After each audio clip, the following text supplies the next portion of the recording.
बताओ यहाँ कौन है? कौन? अमेल मफ्तूलू। क्या? ना करो यार, चल के ऑटोग्राफ लेते हैं और पिक्चर भी खींचते हैं उनके साथ। वो खुद को 30 साल की लड़की समझती है बेटा। पहले यहाँ एक बहुत ही खूबसूरत डॉक्टर हुआ करता था।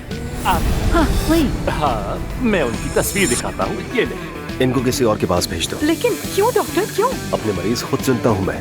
ऐसे बूढ़ी सेलिब्रिटीज का इलाज करने के लिए दूसरे डॉक्टर्स मौजूद हैं। कोई ना कोई कमजोरी तो होगी तुम्हारी। तुम्हारी यहाँ बॉस मैं हूँ। तुम अपनी मर्जी से पेशेंट्स चूज नहीं कर सकते। एफसून, कोई मसला है क्या? मिस्टर अली ने अमेल मफ्तूलू का इलाज करने से मना कर दिया है। तो क्या वो एक्चुअली इस हॉस्पिटल में है? हाँ, क्या तुम भी उनके फैन हो? हाँ, मैं तो बहुत बड़ा फैन हूँ। ये तो बहुत अच्छी बात है आमिर। हम मुश्किल केसेस मिलकर हल कर लेते हैं। पार्टनरशिप।